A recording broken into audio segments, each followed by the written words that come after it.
감사합니다. 함께 기도하겠습니다. 하나님 아버지 감사합니다. 오늘 귀한 특송 감사합니다.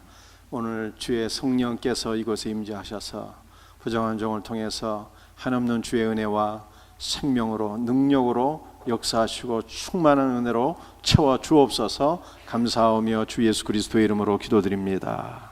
아멘. 아멘. 할렐루야.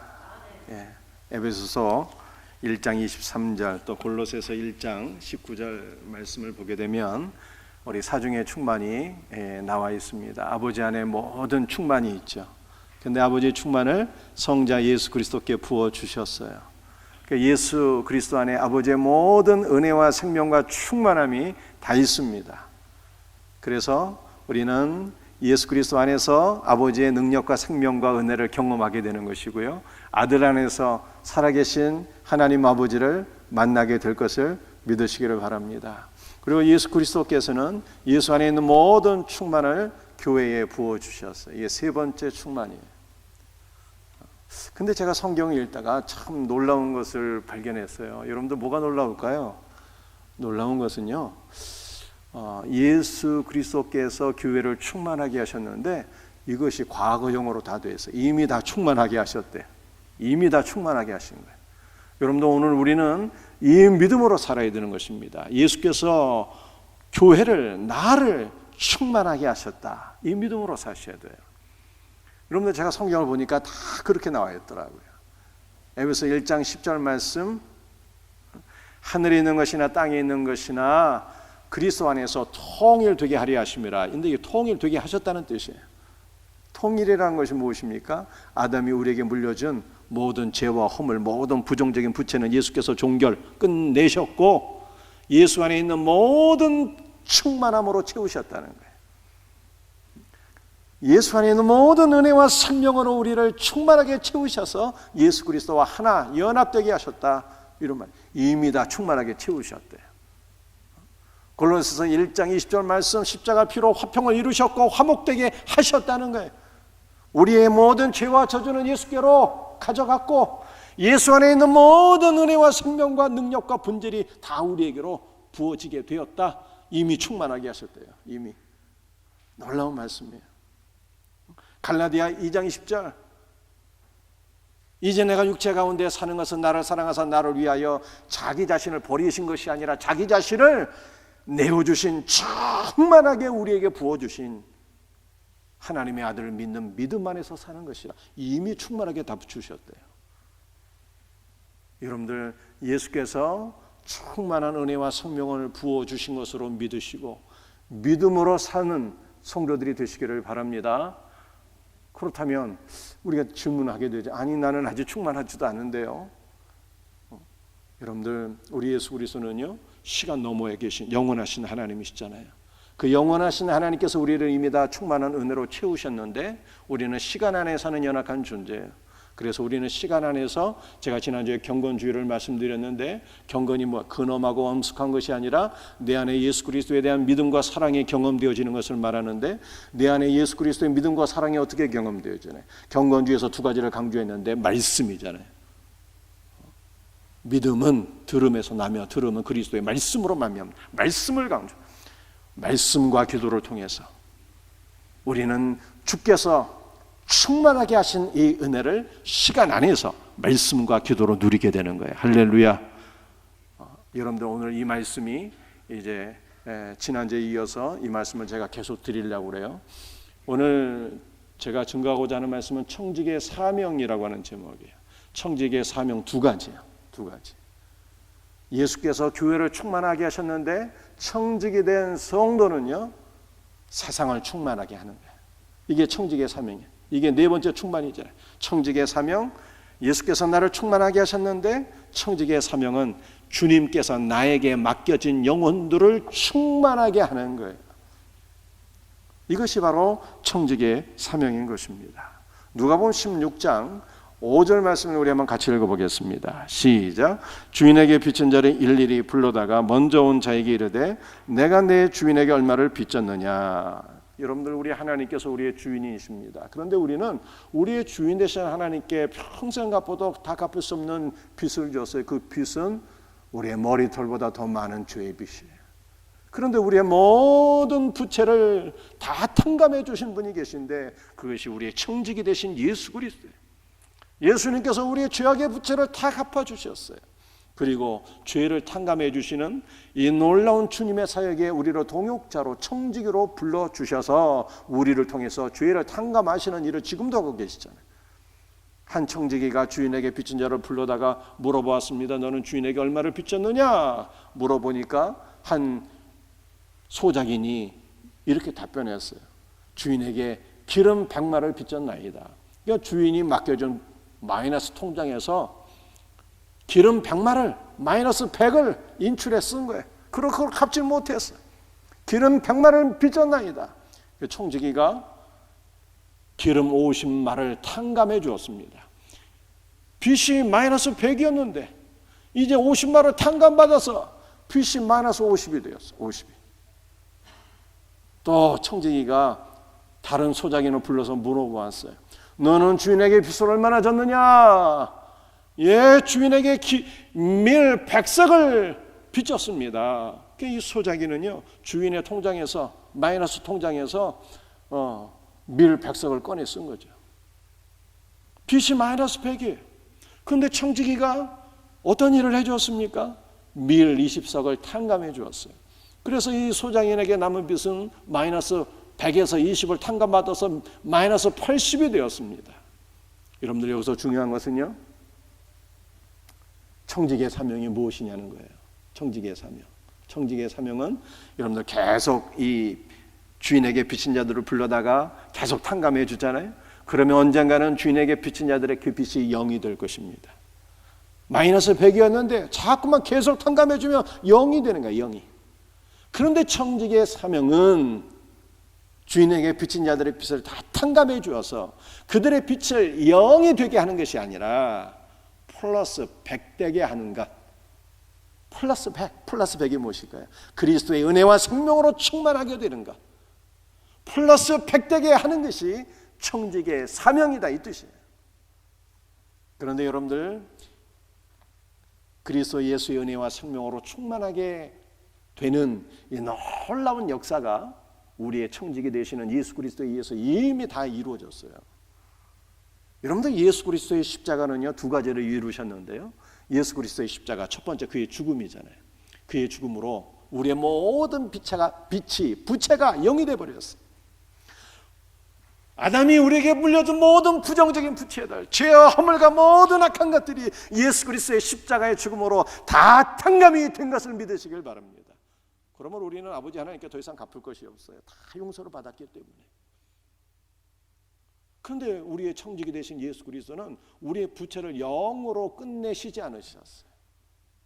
당신의 부활을 통해서 당신 안에 있는 부활 생명을 우리들에게 충만하게 부어주신 것을 믿으시길 바랍니다. 그래서 우리 예수를 믿는 성도는 부채를 다 탕감받았을 뿐만 아니라 예수 그리스도 안에 있는 놀라운 충만한 은혜와 생명을 누리게 된 거예요. 누리게 되었어요. 이것이 예수 그리스도 안에서 우리에게 다 이미 일어났어요. 이미 다 일어난 사건들입니다. 자, 그렇다면 제가 여러분들에게 한번 질문해 보겠습니다. 여러분들, 예수께서 우리의 모든 부채를 탕감해 주셨고요, 부활 생명으로 충만하게 하셨는데 여러분들은 충만한 은혜를 누리고 계십니까? 누리고 계신가요? 여러분들, 어떻게 우리는 예수께서 충만케 하셨는데 왜 충만함을 누리지 못하고 있습니까? 어떻게 하면 우리는 충만한 은혜를 누리며 살 수 있는 것일까요? 제가 이것을 다시 한번 설명드리려고 그래요. 여러분들, 18세기에 세 가지 큰 부흥운동이 일어나게 되었어요.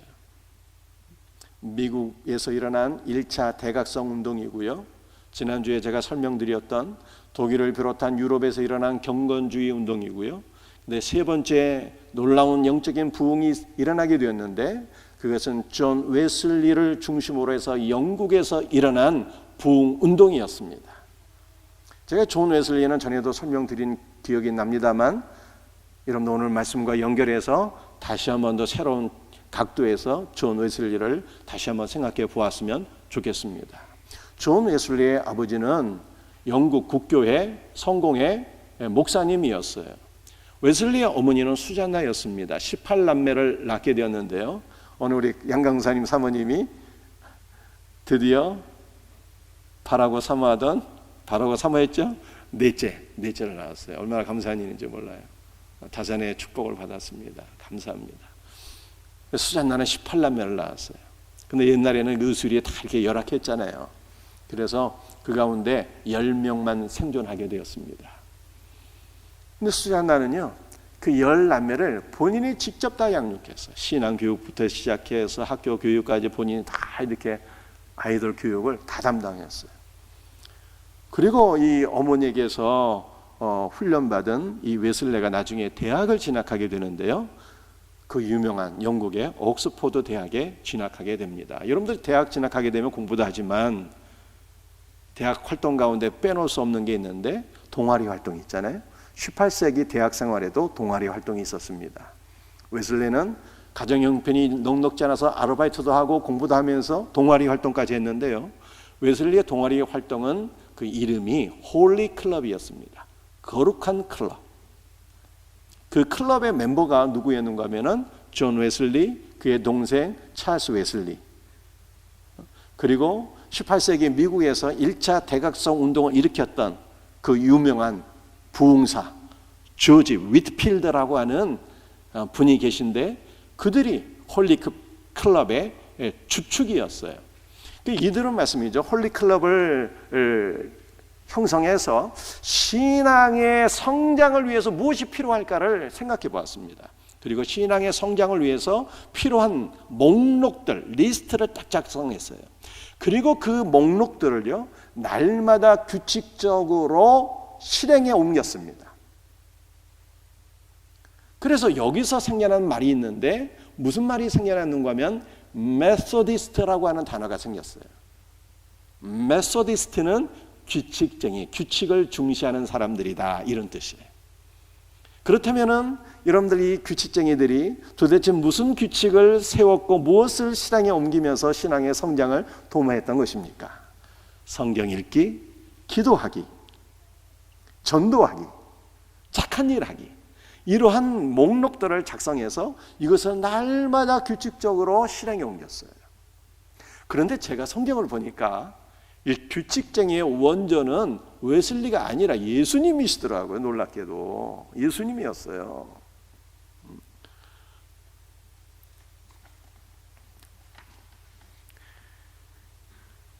여러분들 누가복음 22장 39절 말씀을 보니까 예수께서 나가사 습관을 따라 감람산으로 가심에 제자들도 따랐더니 이렇게 말씀하고 있습니다. 예수께서 감람산으로 기도하러 가셨는데요. 어떻게 기도하셨다고요? 습관을 따라서 감람산으로 가셨다, 이렇게 말씀하고 있어요. 규칙적인 기도 생활을 하셨다는 거예요. 마가복음 1장 35절 말씀이에요. 새벽 아직도 밝기 전에 예수께서 나가 한적한 곳으로 가사 거기서 기도하시더니, 예수께서 한적한 곳으로 나가서 기도하셨는데 늘 기도하셨다는 뜻이에요. 습관을 따라 규칙적으로 기도하셨다라고 하는 뜻입니다. 사랑하는 성도들이, 우리는 웨슬리의 후계자들 감리교도가 아니라 장로교잖아요. 우리는 장로교 신자들이지만 신앙생활만큼은 메소디스트가 되어야 돼요. 규칙적으로 신앙생활을 해야 됩니다.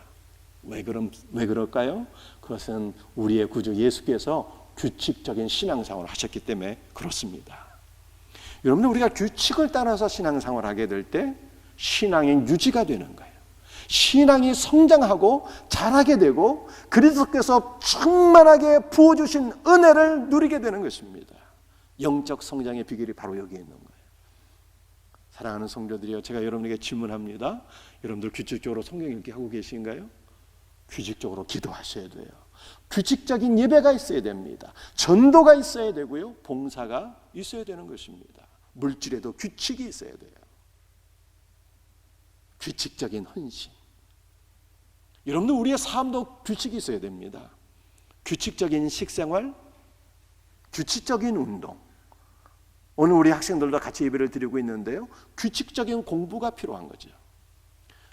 규칙이 습관을 이루게 되고요, 습관은 운명을 바꾸게 되는 것입니다.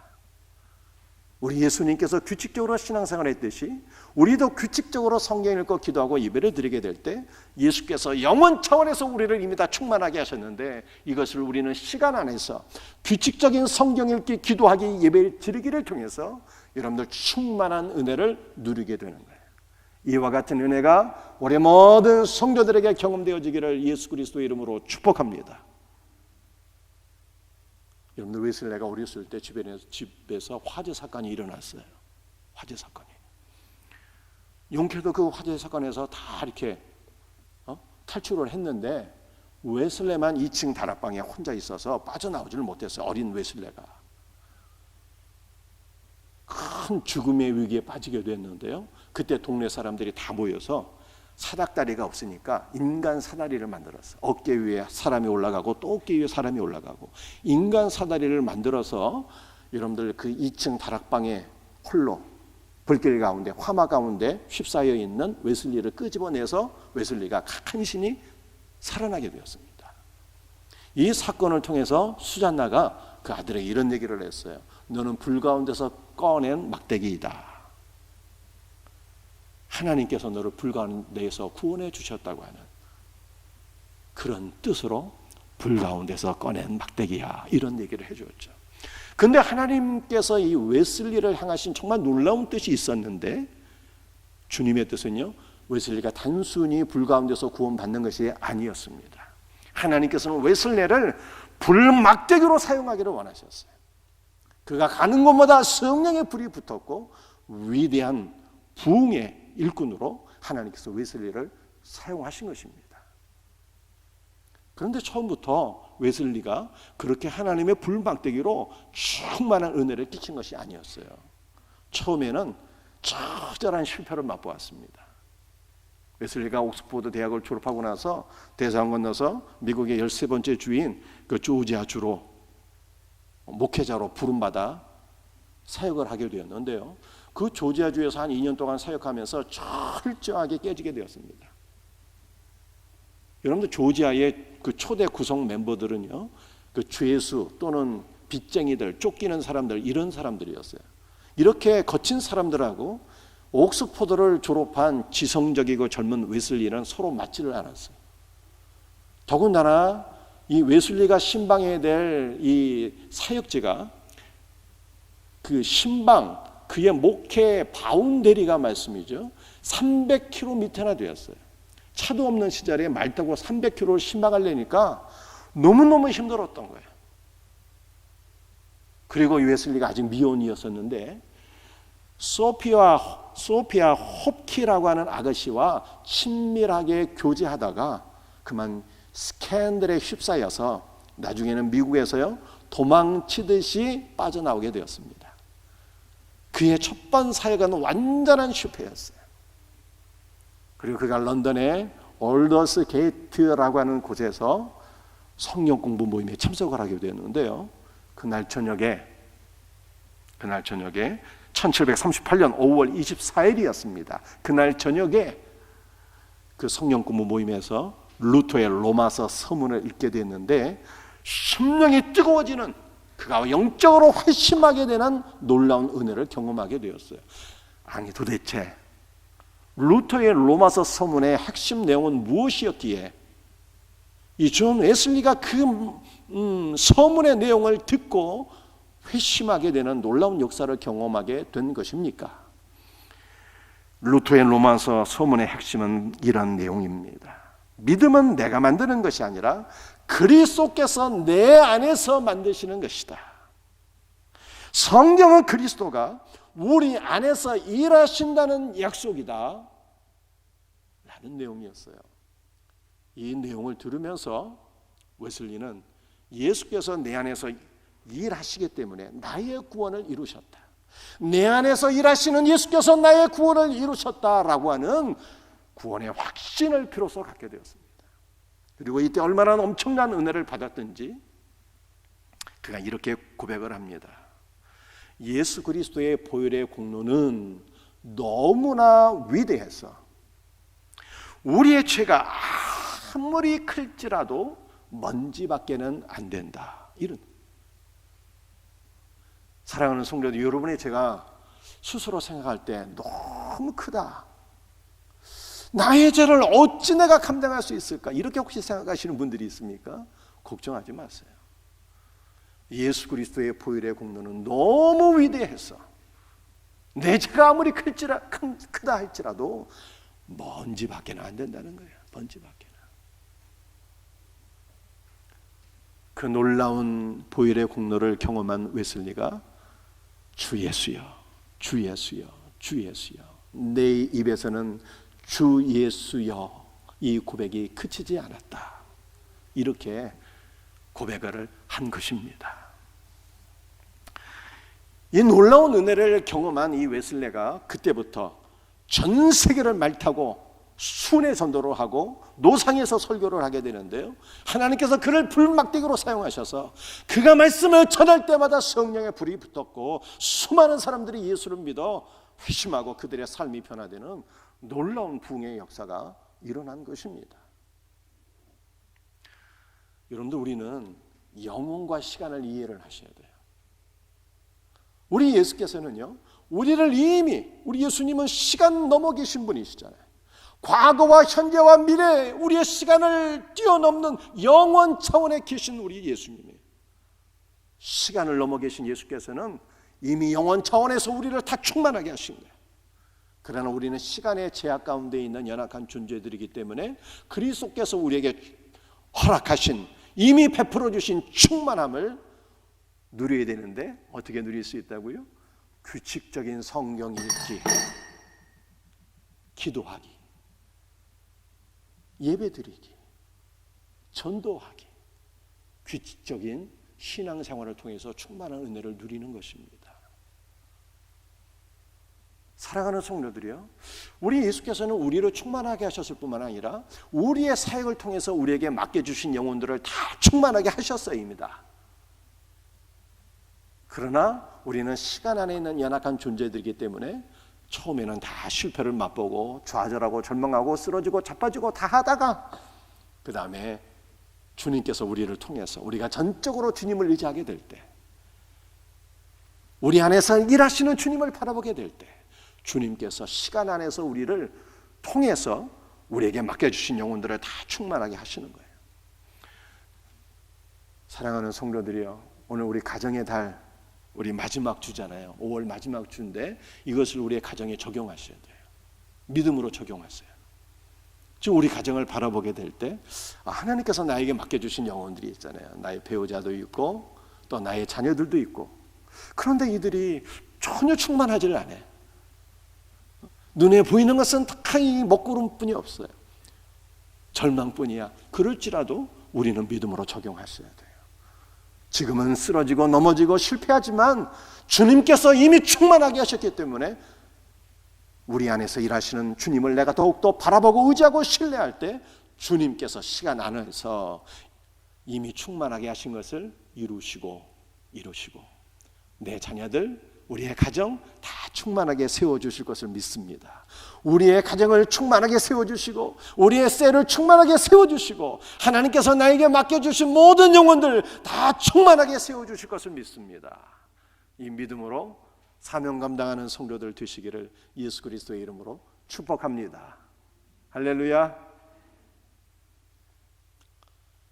이제 두 번째, 청지기의 두 번째 사명, 청지기의 두 번째 사명은요, 거룩한 새 예루살렘을 짓는 것입니다.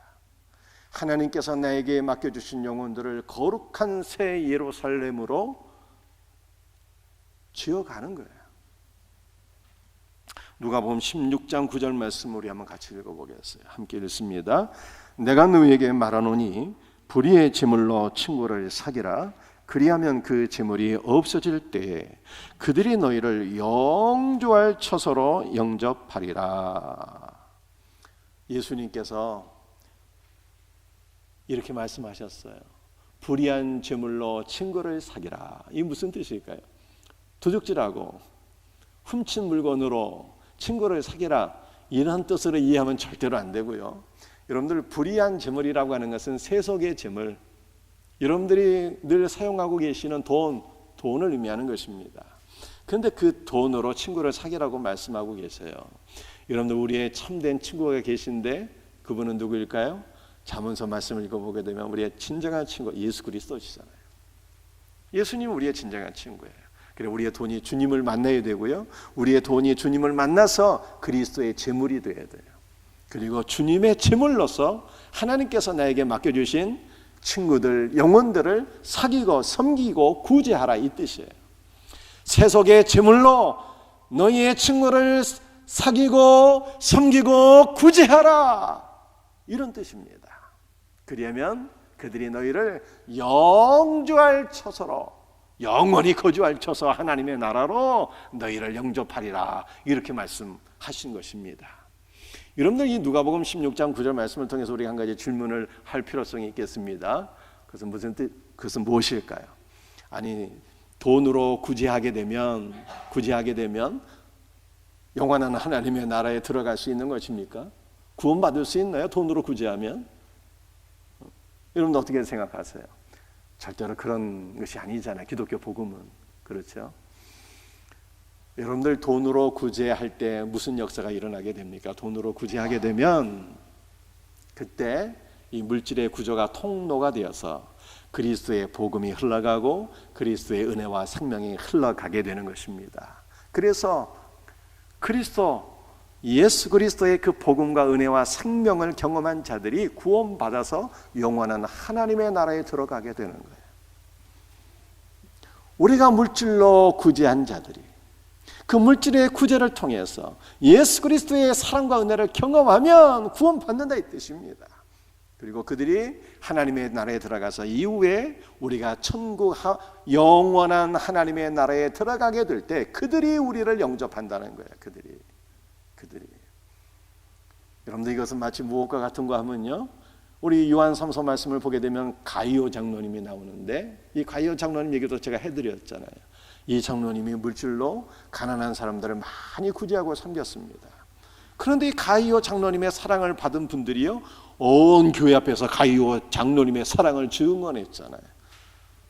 우리가 이렇게 쫓기며 우리가 이렇게 핍박받고 어려울 때 가이오 장로님 우리 따뜻하게 맞아 주었고 가이오 장로님의 사랑을 통해서 우리가 회복되었습니다. 이러한 놀라운 은혜를 간증한 거 아니겠어요? 그래서 여러분들 누가복음 16장 9절 말씀은 물질의 구제가 통로가 되어서 그리스도의 사랑과 은혜를 나누어주고 공급하게 되며 그리스도의 사랑과 은혜와 생명을 누린 자들은 아버지의 나라에 들어가게 된다는 거예요. 아버지의 나라 영원한 우리의 처소 거룩한 새 예루살렘에 들어가게 된다는 것입니다. 그래서 청지기의 사명은 무엇이냐? 청지기의 사명은 궁극적으로 그리스도의 풍성을 나누어 줌으로 말미암아 영원한 하나님의 나라로 인도하는 거예요. 거룩한 성전을 세워가는 것, 이것이 청지기의 사명이다라고 하는 것입니다. 이해가 되시나요? 아직 이해가 안 되신 분들은요 계속 말씀을 들으시면 다 이해가 될 줄로 믿습니다. 여러분들 거룩한 처소라고 하는 것은 무엇일까요? 물질의 구제를 통해서 은혜와 생명이 흘러가고 영원한 처소로 들어가게 된다잖아요. 그 영원한 처소는 무엇을 의미하는 것입니까? 영원한 처소는요 예수 그리스도를 뜻하는 거예요. 예수 그리스도. 누가복음 14장 요한복음 1장 14절 말씀에 이렇게 말씀하고 있잖아요. 요한복음 1장 14절 말씀이 육신이 되어 우리 가운데 거하심에, 여러분들 말씀이신 예수 그리스도께서 우리를 충만하게 채워주시기 위해서 인간의 육신을 입고 이 땅에 오셨어요. 그리고 그분이 우리 가운데 거하셨습니다. 여러분들 우리 가운데 거하셨다는 것이 무슨 뜻일까요? 그분이 성전이 되셨다는 거예요. 그분이 장막이 되어 주셨다는 거예요. 참 장막, 참 성전이신 예수께서 우리를 당신 안으로 초대하셨다는 거예요. 여러분들 참 장막, 성전은 예수 그리스도를 가리키는 거예요. 그래서 이것을 누가복음 그 16장의 말씀과 연결해 보면 여러분들 이 물질의 구제를 통해서 그리스도 예수의 은혜와 사랑이 생명이 공급되고 결국 우리는 영원한 처서 예수 그리스도의 품 안으로 들어가게 된다. 이것이 청직의 사명이다. 물질의 구제를 통해서 그리스도 예수의 사랑과 은혜를 공급하고 참장막이신 예수 그리스도 안으로 하나님께서 나에게 맡겨주신 영혼들을 인도하고 그들을 거룩한 성전으로 세워가는 것, 이것이 청직의 사명인 것을 성경이 말씀하고 있는 것입니다. 구약 성경을 보게 되면요, 주전 586년에 남유다가 멸망하게 되었습니다. 그런데 이 남유다에 멸망한 백성들이 바벨론으로 포로로 끌려가게 되었거든요. 포로로 끌려간 자들이 3차에 걸쳐서 귀환하게 되었어요. 우리 스크린 보시게 되면 여러분들 이 내용을 제가 핵심을 요약해 놓았습니다. 1차와 2차와 3차에 걸쳐서 포로로 끌려간 자들이 다시 유다로, 이스라엘로 귀환하게 되었습니다. 1차에 귀환한 자들이 약 5만 명 정도가 되는데요, 이때 1차 귀환자들의 핵심 지도자가 누구인가 하면 수룹바벨이었습니다. 이 수룹바벨이 1차 포로에서 돌아오고 난 이후에 무슨 일을 했는가 하면 솔로몬 성전이 붕괴가 되었는데요, 그 솔로몬 성전을 다시 세우는 일, 그 일을 감당하게 되었습니다. 그래서 다시 세워진 성전을 가리켜서 수룹바벨 성전이다, 이렇게 우리가 칭하게 되는 것이죠. 2차 귀환을 통해서 약 한 1,800명의 백성들이 돌아오게 되는데요, 그들 대다수는 제사장 또는 레위 지파 사람들이었습니다. 그리고 2차 귀환의 핵심 리더는 에스라였어요. 에스라. 여러분들은 에스라는요, 학자 겸 제사장이었습니다. 그 에스라가 레위 지파들과 함께 돌아와서 무슨 일을 하게 되었는가 하면은 성전 제사를 회복하게 되었어요. 여러분들 이게 무슨 뜻인가 하면 1차 때는 수룹바벨을 통해서 성전, 눈에 보이는 성전이 복구가 되었는데 예배가 아직 드려지지를 못했어요. 하드웨어는 구비되었지만 소프트웨어가 전혀 가동되지 못한 상황이었습니다. 그런데 2차 때 에스라가 돌아와서 말씀으로 이스라엘 백성들 가운데 영적인 갱신, 부흥운동을 일으키게 되었고, 그리고 성전에서 제사, 이 에스라는 학자 겸 제사장이거든요. 그래서 율법을 가르치면서 성전 제사를 복구하였던 것입니다. 그래서 에스라를 통해서 이제 비로소 무너진 솔로몬 성전이 온전히 복구되는 성전 회복의 역사가 에스라를 통해서 일어나게 된 거예요. 그런데 에스라가 이렇게 성전을 복구함에 있어서 아닥사스다 왕이 엄청난 물질적인 후원을 하게 되었습니다. 아닥사스다 왕이. 이 아닥사스다 왕이 성전의 복구를 위해서 얼마나 큰 물질의 지원을 했을까요? 여러분들 에스라 7장 말씀을 한번 읽어보시겠습니다. 에스라 7장 21절과 22절 말씀이에요. 함께 읽습니다. 시작. 하늘의 하나님의 율법 학자 겸 제사장 에스라가 물은 너에게 구하는 것을 신속히 수행하되 은은 100달란트까지 밀은 100고루까지 포도주는 100밭까지 기름도 100밭까지 하고 소금도 정량 없이 하라. 여러분들 이 성전의 회복을 위해서 얼만큼 많은 재물을 공급했습니까? 은은 100달란트. 여러분들 1달란트가 34kg이거든요. 그러니까 100달란트의 은을 제공했으니까 은만 3,400kg을 제공해 주었어요. 엄청난 것입니다. 그 다음에 여러분들 밀을 말씀이죠. 100고루까지 제공해 주었습니다. 밀을 100고루. 근데 이 100고루라는 것이 밀 100석을 가리키는 거예요. 밀 100석. 여러분들 밀 100석은 어디에 나온 것입니까? 누가복음 16장에 그 청지기 비유에서 나오는 것이 밀 100석이잖아요. 청지기가 주인에게 빚진 자들을 불러서 물어봤어요. 너 주인에게 얼마 빚졌느냐? 예, 밀 100석 빚졌습니다. 그 100석에 똑같은 단어예요. 밀 100고로 밀 100석 같은 단어예요. 우리의 단위로 따지게 되면 밀 1000가마니를 빚진 거예요. 성전의 회복을 위해서 아닥사스다가 에스라에게 밀 100고르를 지원해 주었습니다. 그리고 또 지원을 해줬는데 포도주와 기름을 100밭까지 지원해 줬어요. 여러분들이 이 100밭이라고 하는 것은 기름 100마를 의미하는 것인데, 기름 100마는 어디 나온 단어입니까? 청지기 비유에 나오잖아요. 누가복음 16장. 너 주인에게 얼마나 빚졌느냐니까 기름 100말 빚졌습니다. 기름 100밭과 기름 100말은 같은 단어예요. 그래서 아닥사스다가 성전의 회복을 위해서 지원해 준 내용이 은 3,400kg, 밀 100석, 기름 100말 이렇게 지원을 해준 것입니다. 요것을 가지고 와서 학자 겸 에스라가 말씀으로 영적인 갱신을 이루게 되었고, 그는 제사장이었거든요. 성전의 제사를 회복하여서 에스라를 통해서 하나님의 성전이 온전히 복구되는 그 위대한 은혜와 생명의 역사가 일어나게 되었다라고 하는 것이죠. 그런데 에스라의 사역은 누구의 사역인가 하면 바로 예수 그리스도의 사역을 의미하는 거예요.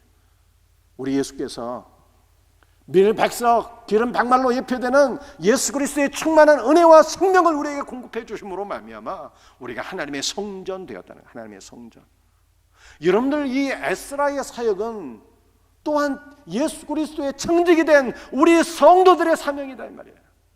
여러분들, 우리가 그리스도 예수의 풍성한 은혜를 나누어주고 공급해 주는데 궁극적인 목적이 뭐예요? 우리에게 주어진 사명이 무엇입니까?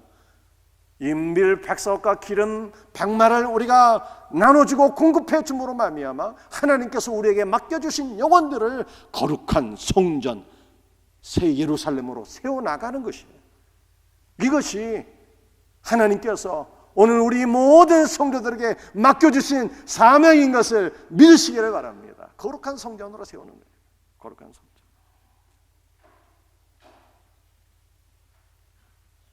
자, 여러분들, 여기서 우리가 조금 더 생각해 볼 것이 있어요. 한번 잘 생각해 보십시다.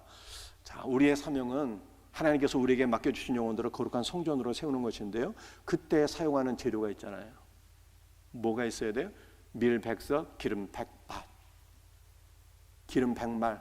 이 100말이라고 하는 단어가 여러분들 에스라 7장에서는 기름 100밭이라고 나와 있어요. 밭. 에스라 7장. 이 밭이라고 하는 단어는 어떠한 의미가 있는가 하면요, 숫자적으로 100이라는 의미도 있지만 이 기름 100밭, 밭이라고 하는 것은 으깨어지다, 부서지다 이 뜻이에요. 한번 따라해 보겠습니다. 으깨어지다, 부서지다. 여러분들, 이 기름 100마를 얻기 위해서는요, 엄청난 올리브의 열매들이 으깨어지고 부서져야 됩니다. 그럴 때 이 기름 100마를 얻게 되는 거예요. 여러분들, 으깨어진 그 올리브 나무가 계신데 그분이 누구일까요? 으깨어지신 올리브 나무. 그분이 바로 예수님이에요. 예수님. 그래서 마가복음 14장 32절에 이렇게 말씀하고 있어요. 그들이 겟세마네라 하는 곳에 이름에, 여러분들, 우리 예수님께서요, 십자가 운명하시기 전에 겟세마네 동산에서 기도하셨잖아요. 그 겟세마네는 무슨 뜻이 있는가 하면 기름틀이라고 하는, 기름틀, 기름 짜는 틀이라고 하는 거예요. 그 기름을 짜는 틀, 겟세마네에서 으깨어지신 분이 있어요. 그분이 바로 예수님이에요. 그래서 예수님은 겟세마네 동산에서 으깨지신 기도를 하셨어요. 피와 땀을 다 짜내시는, 으깨어지는 기도의 삶을 통해서 우리의 구원을 이루신 거예요. 그리고 우리 예수 그리스도께서는요, 십자가에서 또한 으깨지셨어요. 그래서 당신의 모든 피와 물을 우리에게 아낌없이 부어주셨고, 또 또 십자가에서 으깨어지신 예수 그리스도는 부활하셔서 당신의 영, 성령을 우리에게 보내어 주셔서 성령으로 우리를 예수 그리스도 안으로 인도해 주시고 예수 그리스도와 연합되게 하시고 우리를 참된 성전이신 예수 그리스도와 연합된 자, 즉 거룩한 성전으로 우리를 세워주신 것을 믿으시기를 바랍니다. 예수께서 우리를 성전으로 세워주셨다니까요. 여러분들 이것을 믿으셔야 돼요. 여러분들 이 성전으로 세우는 일에 있어서 또 필요한 게 있네요. 주님께서 사용하신 것이 있습니다. 그것은 우리 오멜이라고 하는 것인데 출애굽기 16장 16절 말씀을 한번 읽어보시겠어요? 우리 한번 같이 한번 읽어봅시다. 시작. 여호와께서 이같이 명령하시기를 너희 각 사람은 먹을 만큼만 이것을 거둘지니 곧 너희 사람 수요대로 한 사람이 한 오멜씩 거두되 각 사람이 그의 장막에 있는 자들을 위하여 거둘지니라 하셨느니라. 여러분들 출애굽기 16장 16절 말씀은 무슨 뜻인가 하면은 광야 생활 40년 동안에 이스라엘 백성들이 먹고 살았던 양식에 대한 말씀이에요. 뭘 먹고 살았습니까? 하늘의 양식 만나를 먹고 살았잖아요. 그런데 만나를 하루에 얼마 동안 먹었을까요? 한 오멜씩 먹었어요. 한 오멜은 어느 정도 양인가 하면은 여러분들 쌀 한 가마니 있잖아요. 그러면 쌀 한 가마니 10마리라고 생각했을 때 한 말에 해당되는 분량이 오멜이에요. 그러니까 한 사람이 한 오멜을 먹었다는 뜻이 아니라 한 사람이 한 오멜에 만나를 거두어서 그것을 집안 식구들과 하루에 다 먹게 된 거예요. 옛날에는 대가족을 형성했거든요. 그래서 그 많은 가족들이 하루에 한 말의 양식으로 이게 날마다 풍성한 은혜를 누리게 된 것입니다. 한 말의 오멜로 한 오멜의 그 만나를 먹게 되었다. 이렇게 말씀하고 있는 거예요. 그런데 여기서 우리가 한 가지 생각해 보아야 될 것은요. 이스라엘 백성들이 날마다 한 오멜의 만나를 먹고 살았는데 그 오멜이라고 하는 것이 또 뜻이 있습니다. 오멜의 뜻이 무슨 뜻인가 하면은 묵다라고 하는 거예요. 한 단으로 묵다 이런 뜻을 가지고 있어요. 여러분들 이 한 오멜의 만나는 예수 그리스도를 가리키는 것이잖아요. 그런데 이 한 오멜의 만나를 먹게 될 때 예수 그리스도와 한 단으로 하나로 묶여지고 연합되어짐으로 우리가 참된 하나님의 성전으로 세워지게 되었다라고 하는 것을 성경이 말씀하고 있는 것입니다. 예수 그리스도와 하나로 묶여져서 하나의 공동체, 거룩한 성전으로 세워지는 것이요 진정한 영성인 거예요. 사랑하는 성도들이 우리 여러분들 잘 들어보세요. 여러분들 우리 기도할 때 말이죠. 내가 나 자신을 위해서 기도하는 것도 필요합니다. 자신을 위한 기도도 해야 돼요.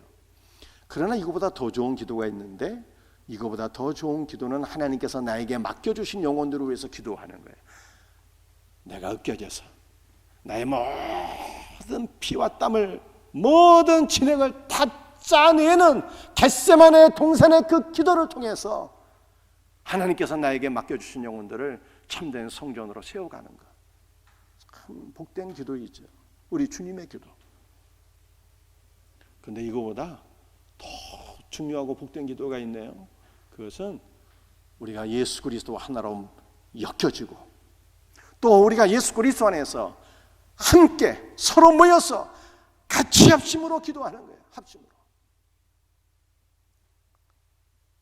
사도행전 2장 말씀을 보니까 초대교회 성도들은요 120명의 성도들이 예수 그리스도 안에서 말씀을 들으며 한 오멜의 양식 주님의 생명의 말씀을 들으며 기도했는데요.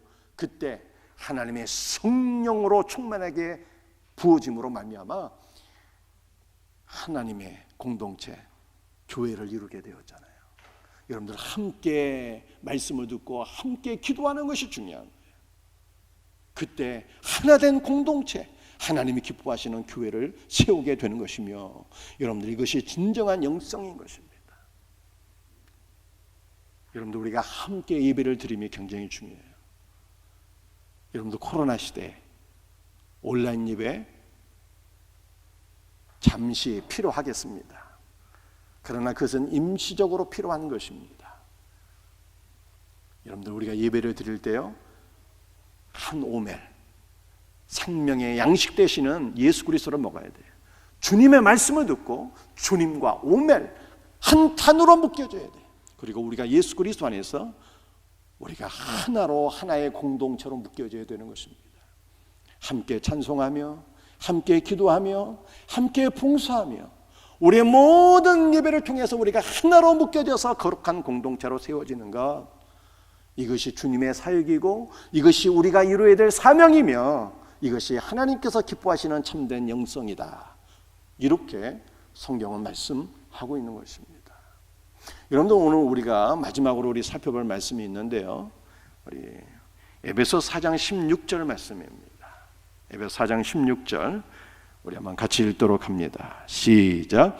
그에게서 온몸이 각 마디를 통하여 도움을 받음으로 연결되고 결합되어. 여기까지. 여러분들, 그는 누구일까요? 그는 예수 그리스도를 가리키는 거예요.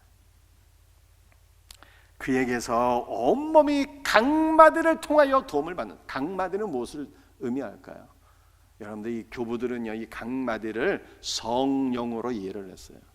그러니까는 주님께서 성령을 통해서 도움을 주셔서 은혜와 생명을 공급해 주셔서 온몸이 연합되고 결합되어서 하나의 몸으로 세워지게 된다, 이 뜻이에요.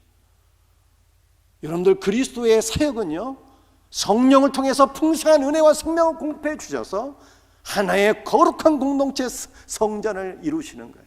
성전을. 그런데 이 놀라운 역사에 주님이 우리를 사용하신다는 거예요. 에베소서 4장 16절은 여러분들 그 이하의 말씀을 또 한번 읽어보겠습니다.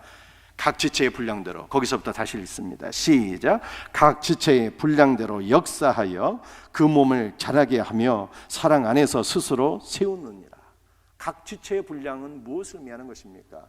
각 지체는 예수를 믿는 우리 성도들을 가리키는 거예요. 우리 주님께서 우리 성도들에게 맡겨주신 분량이 있는 거예요. 믿음의 분량이 있고요, 은사의 분량이 있고요, 사랑의 분량이 있고 능력의 분량이 있는 거예요. 주님께서 우리들에게 맡겨주신 것으로 우리가 봉사함으로 말미암아 그 몸이 자라게 되고 거룩한 성전으로 세워지게 되는 거예요. 여러분들, 그래서 우리 주님께서 성전을 이루심에 있어서 우리를 일꾼으로 사용하신다, 청지기로 사용하신다잖아요. 저는 말씀을 통해서 그리스도의 은혜와 생명을 공급하는 청지기. 그 교회는 뭐 청지기가 하나입니까? 우리 모두가 다 청지기잖아요. 오늘 찬양하시는 분들, 특송하시는 분들, 또 성가대 안내하시는 분들, 교사, 또 우리 재정부, 우리 모든 주일학교 교사, 전도하시는 분들, 다 이 청지기잖아요. 우리 청지기들이 주님께서 우리에게 맡겨주신 그 믿음의 분량대로 청지기의 직분을 감당함으로 교회 공동체가 성장하게 되고 한 몸을 이루게 된다. 그래서 청지기의 사명은 무엇이에요? 하나님께서 나에게 맡겨주신 영혼들을 하나로 거룩한 성전으로 세우는 거예요. 여러분들, 이미 주님께서 우리를 다 성전 되게 하셨어요. 근데 우리는 시간 안에서 주님의 은혜를 따라서 주님의 은혜를 따라서 이 사명을 이루어가는 거예요. 사랑하는 성도들이요, 이것을 우리는 가정과 교회에서 적용해야 돼요. 적용. 하나님께서 나에게 맡겨주신 영혼들, 지금은 먹구름만 보이지만 믿음은 하나도 없고 매일 방황하는 것 같고, 그렇지라도 이미 성전 되게 하셨다니까요. 이것을 믿음의 눈으로 바라보면서 그리스도의 은혜와 사랑을 계속 나누고 공급하면 주님께서 우리의 역사하는, 우리의 수고하는 그 수고를 통해서 누가 일하신다고요? 주님이 일하시는 거예요. 나의 역사를 통해서 주님이 일하신다니까요. 여러분들, 사랑하는 성도들이요, 제가 오늘 이렇게 설교하잖아요. 근데 제가 일하는 게 아니라, 설교는 제가 하지만 주님이 일하시는 거예요. 그 이 말씀을 통해서 주님이 역사하셔서 믿음을 주시고 은혜를 주시고 성전 되게 하시는 거예요. 여러분들, 우리 주님께서 각 가정의 부모들의 피땀을 절대로 헛되게 안 하셔요. 일하시는 주님을 여러분들이 의지하셔야 돼요. 그러면은 우리 주님께서 부모의 그 피와 땀과 수고와 기도의 헌신을 절대로 헛되게 아니하시고 여러분의 가정의 자녀들을 성전 되게 하시는 거예요. 주님이 일하시는 거예요. 우리의 수고를 통해서 주님이 일하십니다. 그래서 성전으로 이루시는 거예요. 이 소망이 저와 여러분들에게 있기를 예수 그리스도의 이름으로 축복합니다. 아멘입니까? 예, 말씀을 마치겠어요. 오늘 두 가지 말씀드렸어요. 우리의 사명, 주님께서 충만케 하신 것을 규칙쟁이가 되어서 규칙적으로 성경 읽기, 기도하기, 예배 드릴 때 누리고, 또 하나님께서 나에게 맡겨주신 모든 영혼들 다 충만하게 하는 거예요. 주님께서 우리에게 맡기신 사명, 여러분들 우리의 수고를 통해서 주님이 일하심으로 다 성전 되게 하시는 거예요. 거룩한 성전 되게 하시는 거예요. 거룩한 성전으로 세워가는 것, 예수 그리스도 안에서 거룩한 성전으로 세워가는 것, 이것이 청지기의 사명입니다. 이 복된 사명 잘 감당하게 된 것을 믿읍시다. 할렐루야. 다 같이 일어나셔서